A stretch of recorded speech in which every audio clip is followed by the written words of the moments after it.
Sisi jana tumewaombea dua sana. Kwa mara ya kwanza tulipiga goti kwa Mungu tukiombea Azam afungwe kwa mara ya kwanza, na baada ya hilo kutokea tukafanya sherehe kubwa kweli kweli, na ndio maana hii leo mechi ambayo ilikuwa inachezwa dhidi ya Mlandege, unaona kabisa watu wanacheza wakiwa wanatafuta kitu fulani, wakiwa wana shauku na hamu na kitu fulani, na shauku yetu ilikuwa ni fainali ya tarehe 29. Kwa hiyo sisi ndio tulikuwa na shauku kubwa zaidi, ama tulikuwa na hamu nyingi zaidi kuelekea katika mchezo wa tarehe 29. Tunapenda kucheza mechi ngumu, tunapenda kucheza mechi kubwa, na mechi kubwa imefika wakati wake. Kwa nini usifurahie kwenda kucheza mechi hiyo?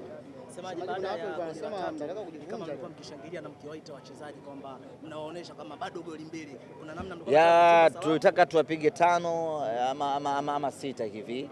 Kwa hiyo baada ya goli mbili zile tukawaambia wanajeshi wetu, acheni kushangilia, hebu okoteni mali, njoeni katikati mwa kiwanja, tuanze haraka haraka tuwafunge magoli mengine walau 5 hivi, lakini ikagoma, ikaishia kwenye goli 3 zinatosha kabisa. Mkiwa mnasema kwamba unafurahia kucheza mechi kubwa na Young Africans, pia walikuwa wakitamani kukutana na nyie kwa sababu tayari wameshajipata na wao kama wamejipata sawa, lakini sisi hatujawahi kujipoteza. Kwa hiyo sisi siku zote tupo kwenye fomu yetu, kwa hiyo sisi tuko tayari. Semaji, lakini kuna watu walikuwa wanasema mnataka mkimbie. Haijawa sasa, tushashinda. Kwa hiyo swali lako lilokuja nalo limekufa. Sijui umeelewa bana? Hilo swali limekuja nalo kutoka nyumbani limekufa kwa sababu tumeshinda. Sijui umeelewa bana? Walikuwa wanahisi mtakimbia. Tumeshinda sasa. Kwa hiyo hilo swali lilokalili limekufa. Mnajiandaje sana na dabi ya Kariakoo hapa kwenye fainali ya Muungano, lakini mara baada ya mchezo huo mna siku takriban 2 kuelekea kwenye dabi ya Kariakoo tena nadhani haijawahi kutokea kwenye historia ya mpira wa Tanzania kucheza dabi 2 ndani ya kipindi kifupi, lakini imetokea kwa mara ya kwanza kutokana na wingi wa mashindano. Hakuna namna, lazima tuishi kulingana na mazingira hayo. Tuna siku chache za kujiandaa. Leo ni 20 ngapi? 26. Tuna siku 3 pekee ama siku 2, kwa maana 27 na 28, 29 tunashuka dimbani. Baada ya hapo tuna siku 2 nyingine za kwenda kujiandaa na mechi dhidi ya watani wetu ambao ni ligi kuu ya NBC. Kwa hiyo ndani ya siku chache hizo tutafanya maandalizi, tutakwenda kupambana, kwenda kutafuta matokeo mazuri. Mbele ya Young Africans wanasema kwamba Yanga ukiona kombe uwanjani basi shughuli inakuwa nzito. Simba mnajiandaje na mechi hiyo hapa? Tunaanza kujiandaa kesho. Kwa hiyo kuanzia kesho sasa ndio maandalizi rasmi. Leo ilikuwa ni Mlandege, tumemalizana nao. Sasa tunakwenda kujiandaa dhidi ya mpinzani wetu wa tarehe 29, na baada hapo tutakuwa kwenye nafasi nzuri ya kusema tumejiandaaje na tumejipangaje. Malengo ni kuchukua ubingwa. Mpaka sasa sisi ndio timu bora kwenye kombe la Muungano, tukiwa hatujaruhusu hata bao moja. Tumecheza na kushinda michezo yetu vizuri kweli kweli. Kwa hiyo malengo yetu hatutaki kuishia hapa, ni kuchukua ubingwa wa Muungano insha Allah. Tukizungumzia mchezo wa tarehe 3, watu walikuwa na maoni tofauti kuhusiana na Simba kupeleka mechi hiyo kwenye uwanja wa Meja Jenerali Samuel. Tunataka kusikia semaji kuhusiana na hilo. Walitaka tupeleke wapi?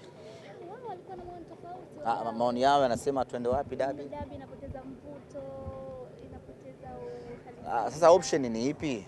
Kuna viwanja vingi ambavyo ni Zanzibar ipo, kuna Pemba, Gombani. Je, mnawaambiaje kwa sababu nyinyi ndio wenyeji wa mchezo lakini uwanjani wa nyumbani ni wa Isamuhyo? Tumefanya maamuzi sahihi sana ya kupeleka mechi Meja Isamuhyo, na sababu za kupeleka Meja Isamuhyo ni sababu za kimpira, wala hakuna sababu yoyote ya nje ya mpira. Uwanja wa Meja Isamuhyo hivi sasa ni uwanja ambao unakidhi kuchezewa mechi ya aina yoyote ile, kuanzia kwenye pitch ambao ndio factor ya kwanza, lakini hata kwenye idadi ya mashabiki.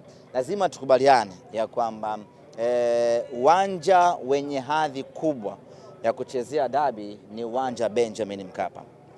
Baada ya Benjamin Mkapa kushindikana, viwanja vyote vinavyobaki ni viwanja ambavyo viko sawa sawa.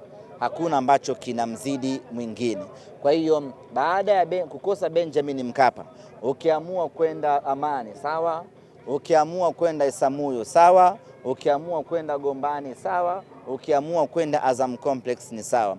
Katika viwanja hivyo ambavyo nimevitaja na ambavyo sijavitaja, vyote hivyo vina uwiano sawa kwenye hadhi ya kuchukua dabi. Hakuna ambacho kinaizidi Meja Jenerali Isamuyo. Ukiangalia huu uwanja wa Amani unaingiza mashabiki 14,000. Labda uzuri wake unawahada lakini kiuhalisia unaingiza watu 14,000 pekee. Uwanja wa Azam Complex unaingiza watu 4,500 pekee. Uwanja nini mwingine? Gombani, sijui idadi yake, lakini hawezi kuzidi watu 10,000. Sijui umeelewa.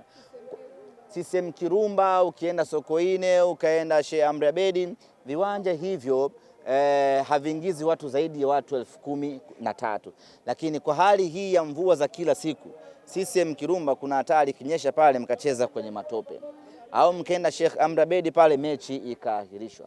Sasa kwa nini take riski ya kupeleka huko sijui Kirumba na watu ni 13,000 tu, wakati Meja Jenerali Isamuyo ni watu 10,000 wanaingia katika uwanja huo. Kwa hiyo hakuna tofauti kubwa.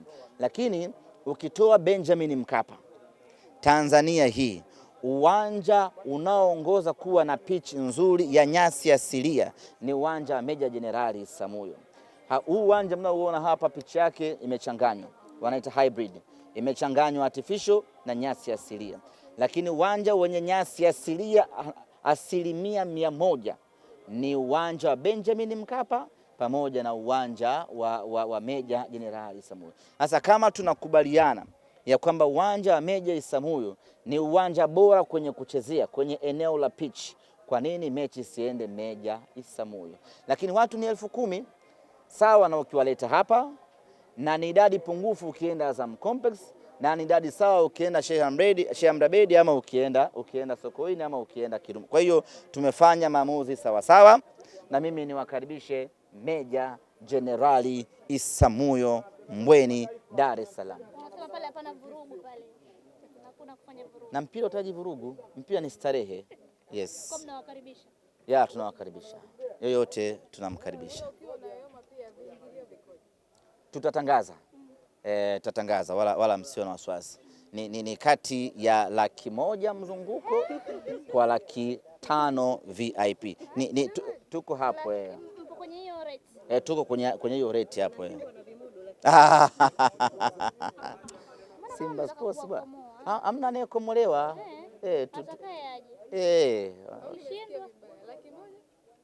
Tunaangalia uwezekano wa 100,000 mzunguko na VIP 500,000. Kule kwenye utajua mwenye chuma au misumari, lakini ni kati ya 100,000 hiyo. Sio kikubwa sana. Afu si ndo mwanzo wa mwezi tarehe 3 watu washapokea mishahara marupurupu. Mtaenjoy. Kuwazidi vile vya Azam. Mnazidi vile vya Azam waliowafanyia. Hiyo si dabi wewe. Hiyo dabi. Piga kichwani. Alafu Mbweni kule. Kwa washua. Unaweza kuweka vingilio vya kawaida.